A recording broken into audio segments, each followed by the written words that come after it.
بسم اللہ الرحمن الرحیم۔ حضرت ابن اسحاق علیہ الرحمت سے منقول ہے کہ نبی کریم صلی اللہ علیہ وآلہ وسلم کی پیدائش بروز سموار ماہ ربیع الاول کی 12 تاریخ کو ہوئی، یعنی وہ اس دنیا میں تشریف لائے۔ حضرت حسان بن ثابت رضی اللہ عنہ کا بیان میرے تک سند کے ساتھ پہنچا ہے۔ حسان بن ثابت رضی اللہ عنہ سے منقول ہے، میں 7 یا 8 برس کا بچہ تھا، اس طرح کہ جو بھی بات میں سماعت کرتا وہ میرے حافظے میں رہا کرتی تھی، لہٰذا میں نے سماعت کیا کہ ایک یہودی آدمی مدینہ منورے کے ایک اونچے ٹیلے پر جا کر شور کر رہا ہے اور بول رہا ہے، یا معشر یا یہود، یا معشر یا یہود، حتیٰ کہ جس وقت یہودی افراد اس کے قریب اکٹھے ہو گئے اور کہنے لگے، تیرا برا ہو، تم کو کیا ہو گیا، کس لیے چلا رہے ہو؟ اس نے جواب دیا، آج کی شب وہ ستارہ نمودار ہو گیا ہے جس کے نمودار ہونے سے نبی کریم صلی اللہ علیہ وآلہ وسلم کی پیدائش مبارک متوقع تھی۔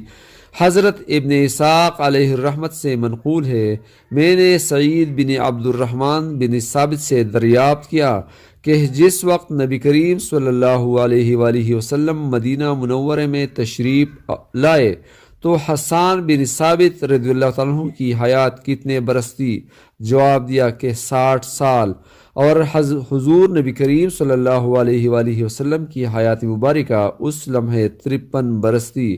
لہٰذا اس لحاظ سے حسان بن ثابت رضی اللہ عنہ کی حیات نبی کریم صلی اللہ علیہ وآلہ وسلم کی پیدائش کے لمحے 7 سال تھی۔ عبد المطلب کا دعا۔ حضرت ابن اسحاق علیہ الرحمت سے منقول ہے، جس وقت نبی کریم صلی اللہ علیہ وآلہ وسلم کی پیدائش ہوئی،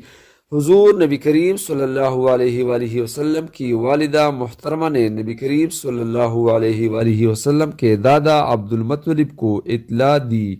کہ اللہ تعالیٰ نے آپ کو پوتا عنایت فرمایا ہے، آئے اور اسے دیکھ کر اپنی آنکھوں کو منور کرے۔ سو عبد المطلب تشریف لائے اور انہوں نے ملاحظہ کیا تو مسرت سے سرشار ہوئے، یعنی انتہائی خوش ہوئے، اور سیدہ آمنہ سے نے دوران حمل میں جن واقعات کو ملاحظہ کیا تھا اور اسم تجویز رکھنے کے بارے میں جو فرمان انہیں ہوا تھا اس سے آگاہ کیا، اور اسم تجویز رکھنے کے بارے میں جو فرمان انہیں ملا تھا اس سے آگاہ کیا۔ عبد المطلب نبی کریم صلی اللہ علیہ وآلہ وسلم کو اپنی آغوش میں لیے بیت اللہ میں تشریف لائے اور اللہ کے حضور دعا گو ہوئے اور اس عنایت پر اللہ تعالیٰ کا شکر بجا لائے۔ اس کے بعد نبی کریم صلی اللہ علیہ وآلہ وسلم کو واپس لائے اور نبی کریم صلی اللہ علیہ وآلہ وسلم کو آمنہ کی آغوش میں دیا اور نبی کریم صلی اللہ علیہ وآلہ وسلم کے لیے دودھ نوش کرانے والی خواتین کو ڈھونڈنے لگے۔ حضرت ابن ہشام سے منقول ہے کہ قبیلہ سعد بن بکر میں سے ایک خاتون جن کا نام حلیمہ سعدیہ رضی اللہ تعالیٰ عنہا تھا کو اس خدمت اقدس کے لیے منتخب کیا گیا۔ حضرت حلیمہ سعدیہ اپنے دیش سے ایک شیرخوار بچے کو لیے جس کی وہ رضاعت کرتی تھی، یعنی وہ ان کا اپنا بچہ تھا، اپنے شوہر کے ساتھ قبیلہ سعد کی کچھ خواتین کے ساتھ اس جستجو میں آئی تھی کہ کسی جگہ سے کوئی بچہ رضاعت کے لیے ملے، اور وہ برس قحط سالی کا تھا، سارے افراد بارش کے انتظار میں تھے۔ حلیمہ سعدیہ سے منقول ہے، میں اپنے مؤنث اونٹنی پر بیٹی تھی، وہ بھی پاکا کرنے سے اتنی لاغر ہو چکی تھی کہ ایک تھوڑا سا فاصلہ طے کرنے کی سکت نہیں رکھتی تھی۔ اور میری چھاتی میں دودھ بھی بالکل سوکھ گیا تھا کہ میرا بچہ بھوک سے بے حال محو خواب نہیں ہونے دے رہا تھا، اور ہم لوگوں کے ساتھ جو مویشی دودھ دینے والا تھا وہ بھی دودھ نہیں دے رہا تھا کہ اس مویشی کا دودھ ہی بچے کو نوش کرا دیتی۔ المختصر یہ کہ بہت مشکلوں کا سامنا کر کے میں مکہ مکرمہ میں آئی، اور میرے ساتھ جتنی خواتین تھی وہ ساری مجھ سے قبل ہی جا کر بچوں کو لے آئی، لیکن نبی کریم صلی اللہ علیہ وآلہ وسلم کو کسی بھی خاتون نے نہیں منظور کیا، اس لیے کہ انہیں علم ہوا تھا کہ نبی کریم صلی اللہ علیہ وآلہ وسلم کے والد وفات پا چکے ہیں، اور والد کی وفات کی وجہ سے کوئی آمدنی ہونے کی توقع نہیں ہوا کرتی، چونکہ بچے کا والد دودھ پلانے والے کے ساتھ بہتر برتاؤ روا رکھتا ہے، والد یا دادا زیادہ اچھا برتاؤ نہیں کیا کرتے۔ اسی وجہ سے کسی خاتون نے نبی کریم صلی اللہ علیہ وآلہ وسلم کو دودھ نہیں پلایا۔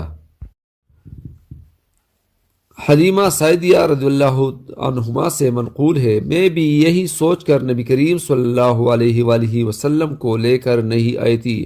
لیکن بوقت شب میں نے اپنے شوہر سے رائے کی کہ بہت دکھ کی بات ہے، صبح ہم لوگوں کے کارواں کی روانگی ہے اور مجھے کوئی بھی بچہ نہیں ملا، محض ایک بچہ رہتا ہے جس کے والد کی وفات ہو چکی ہے، آپ کہیں تو میں اس بچے کو لے آؤں، اس لیے کہ بچے کے بنا ہی نہ رہ جاؤں، جس وجہ سے مجھے اپنے ساتھی خواتین میں ایک طرز کی شرمساری ہو۔ میرے شوہر نے جواب دیا، لازمی جاؤ اور اس بچے کو لے آؤ جس کے والد کی وفات ہو چکی ہے، مجھے توقع ہے کہ لازمی اس کے دم قدم سے ہم لوگوں کی رہائش گاہ میں برکت ہو جائے گی اور رہائش گاہ منور ہو جائے گی۔ حضرت حلیمہ سعدیہ رضی اللہ عنہا سے منقول ہے، میں اسی لمحے گئی اور نبی کریم صلی اللہ علیہ وآلہ وسلم کو اپنی آغوش میں لے لیا۔ جس لمحے میں نے نبی کریم صلی اللہ علیہ وآلہ وسلم کو اپنی آغوش میں لیا تو اسی لمحے میرے پستان دودھ سے لبریز ہو گئے، اور نبی کریم صلی اللہ علیہ وآلہ وسلم نے پیٹ بھر کر دودھ نوش کیا، اور نبی کریم صلی اللہ علیہ وآلہ وسلم کے برادر بھی آپ صلی اللہ علیہ وآلہ وسلم کی فضیلت سے ہی دودھ سے فیضیاب ہو گئے اور دونوں سکون سے سو گئے، اور ہم لوگوں کے جانوروں نے بھی اتنا زیادہ دودھ دیا کہ ہم دونوں شوہر اور زوجہ نے سیر ہو کر دودھ نوش کیا اور آرام اور سکون کے ساتھ ہم نے شب بسر کی۔ صبح جس وقت میں روانگی کے لیے اپنی اونٹنی پر بیٹھی اور نبی کریم صلی اللہ علیہ وآلہ وسلم کو میں نے اپنی آغوش میں لیا تو میری اونٹنی اتنی تیز رفتاری سے چل رہی تھی کہ سارے کارواں میں سب سے آگے تھی۔ میری ساتھ والی خواتین یہ کیفیت ملاحظہ کر کے بولی، اے حلیمہ سعدیہ، کیا یہ تمہاری وہ اونٹنی ہے جو اس سے قبل تھی؟ میں نے جواب دیا، ہاں یہ وہی والی ہے۔ وہ بولی کہ اب تو یہ بہت تیز رفتاری سے چلنے لگی ہے۔ حلیمہ سعدیہ رضی اللہ عنہا سے منقول ہے، المختصر یہ کہ ہم اسی اطمینان اور راحت کے ساتھ اپنے دیس میں آئے، اور قحط سالی کی وجہ سے جنگل میں گھاس کا ایک تنکا بھی نہیں تھا۔ نبی کریم صلی اللہ علیہ وآلہ وسلم کے مبارک وجود کی برکات سے ہم لوگوں کی بکریاں جنگل سے سیر ہو کر آتی تھی اور زیادہ دودھ دیا کرتی تھی،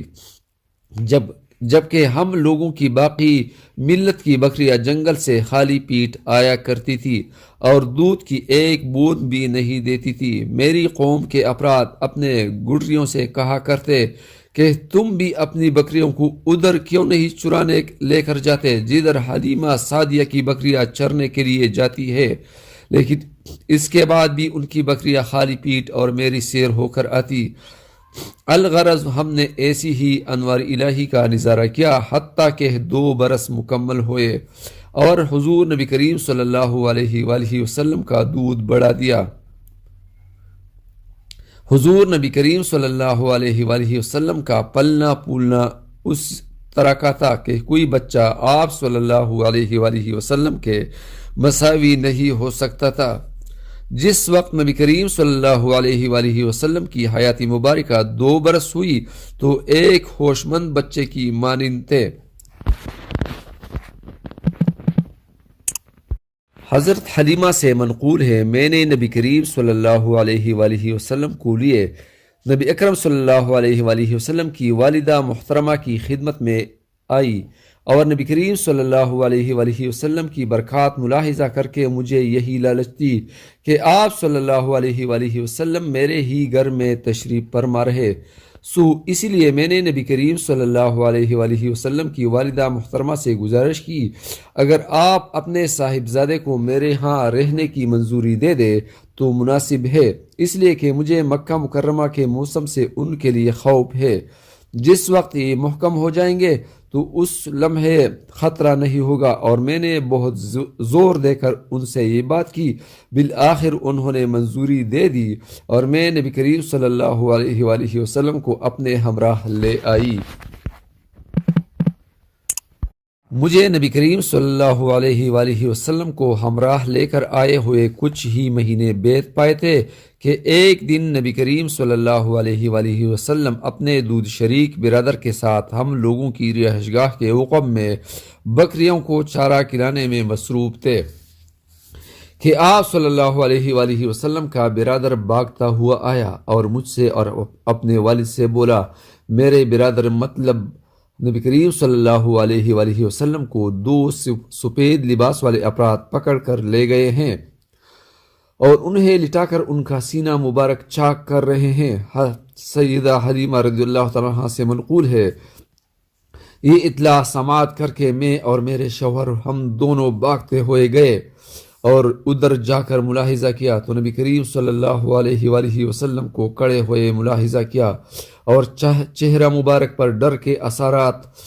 نمایاں تھے۔ میں نے دریافت کیا، اے بیٹے کیا ہوا؟ اور میں نے نبی کریم صلی اللہ علیہ وآلہ وسلم کو گلے سے لگایا اور آپ صلی اللہ علیہ وآلہ وسلم کے والد نے بھی نبی کریم صلی اللہ علیہ وآلہ وسلم کو گلے سے لگایا۔ نبی کریم صلی اللہ علیہ وآلہ وسلم نے جواب میں فرمایا، 2 افراد سفید لباس میں ملبوس میرے قریب آئے اور مجھے لٹا کر ان افراد نے میرا سینہ کھول دیا اور اس میں کچھ تلاش کرنے لگے، مجھے علم نہیں کہ وہ میرے سینے میں کیا تلاش کر رہے تھے۔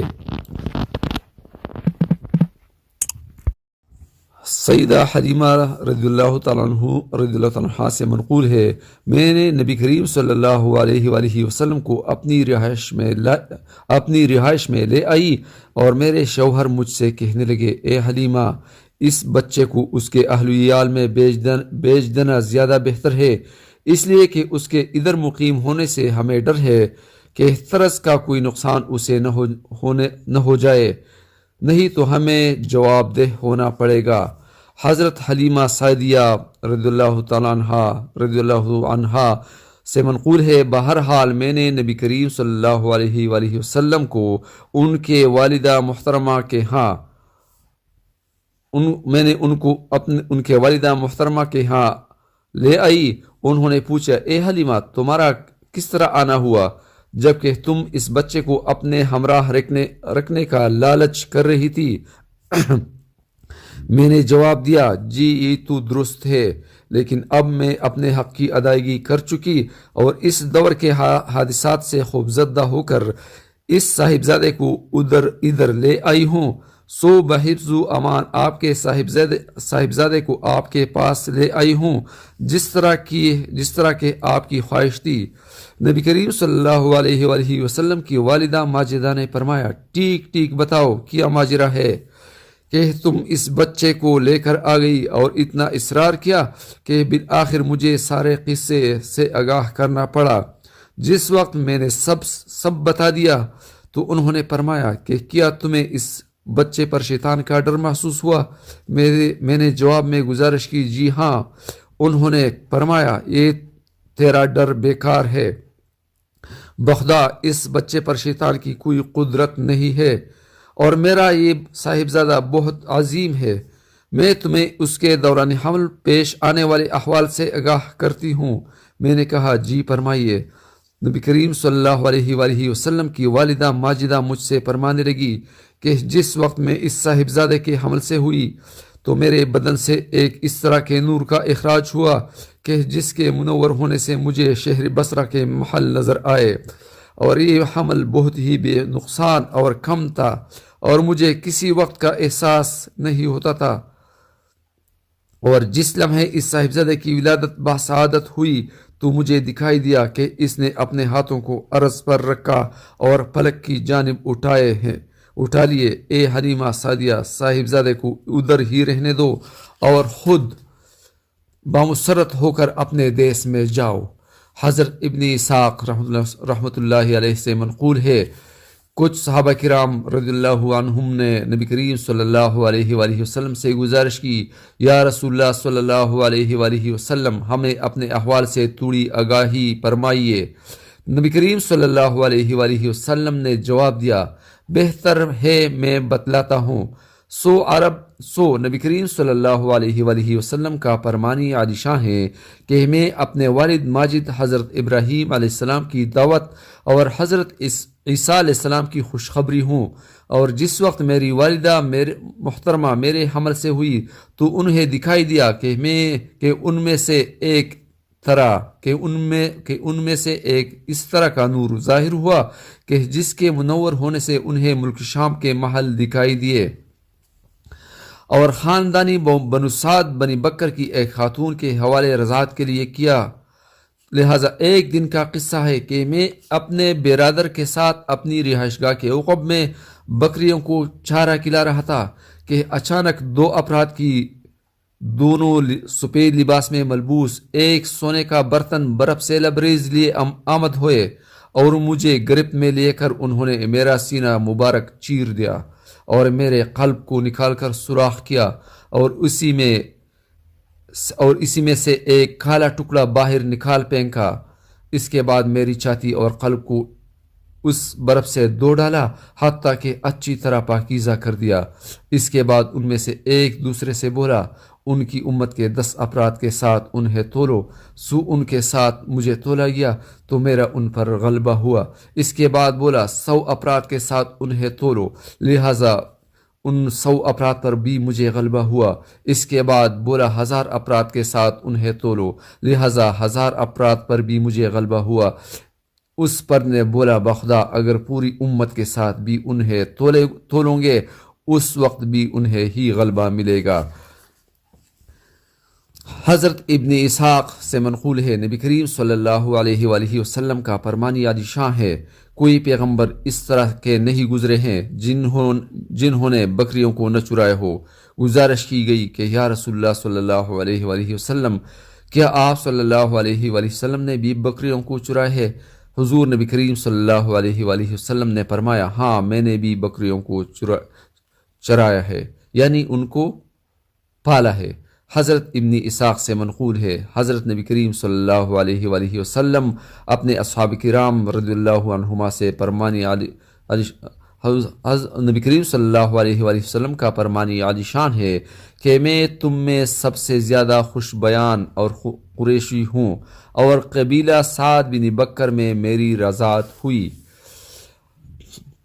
حضرت ابن اسحاق رحمۃ اللہ علیہ سے منقول ہے، اللہ بہتر جانتا ہے۔ افراد سے منقول ہے، جس وقت سیدہ حلیمہ سعدیہ رضی اللہ عنہا حضور نبی کریم صلی اللہ علیہ وآلہ وسلم کو لیے مکہ مکرمہ میں تشریف لائی تو نبی کریم صلی اللہ علیہ وآلہ وسلم ان سے کھو گئے۔ ہر طور ڈھونڈ لیا لیکن نبی کریم صلی اللہ علیہ وآلہ وسلم نہیں مل پایا۔ اس وقت وہ نبی کریم صلی اللہ علیہ وآلہ وسلم کے دادا عبد المطلب کے ہاں آئی اور ان سے کہنے لگی کہ میں نبی کریم صلی اللہ علیہ وآلہ وسلم کو اپنے ہمراہ لائی تھی۔ جس وقت میں مکہ مکرمہ کے بالائی حصے میں گئی تو نبی کریم صلی اللہ علیہ وآلہ وسلم کو گئے۔ نبی کریم صلی اللہ علیہ وآلہ وسلم کے دادا بیت اللہ کے قریب جا کر دعا گو ہوئے۔ منقول ہے نبی کریم صلی اللہ علیہ وآلہ وسلم ورقہ بن نوفل اور قریش کے ایک اور آدمی کو ملے اور یہ دونوں نبی کریم صلی اللہ علیہ وآلہ وسلم کے ہمراہ حضرت عبد المطلب کے ہاں آئے اور کہنے لگے یہ آپ کا صاحبزادہ ہے۔ نبی کریم صلی اللہ علیہ وآلہ وسلم کے دادا آپ صلی اللہ علیہ وآلہ وسلم کو اپنے کندھوں پر بٹھا کر خانہ کعبہ کا طواف کرنے لگے اور نبی کریم صلی اللہ علیہ وآلہ وسلم کے لیے دعا فرمائی۔ اس کے بعد نبی کریم صلی اللہ علیہ وآلہ وسلم کو سیدہ آمنہ رضی اللہ عنہا کے پاس بھیج دیا۔ حضرت ابن اسحاق سے منقول ہے، مجھ سے اکثر علماء کرام نے تذکرہ کیا ہے کہ سیدہ حلیمہ سعدیہ رضی اللہ عنہا کے نبی کریم صلی اللہ علیہ وآلہ وسلم کو جس وقت کے رضاعت کی مدت پوری ہو گئی تھی واپس لے کر آنے کی وجہ یہ تھی کہ حبشہ کے کچھ نصارا نے حضور نبی کریم صلی اللہ علیہ وآلہ وسلم کو سیدہ حلیمہ رضی اللہ عنہا کے ساتھ ملاحظہ کر کے بولا اس صاحبزادے کو ہم اپنے دیس میں لے کر چلے جاتے ہیں اس لیے کہ یہ بچہ ایسا لگ رہا ہے کہ صاحبی ظہور ہے، لہذا منقول ہے۔ اسی خوف سے سیدہ حلیمہ نے نبی کریم صلی اللہ علیہ وآلہ وسلم کو حضرت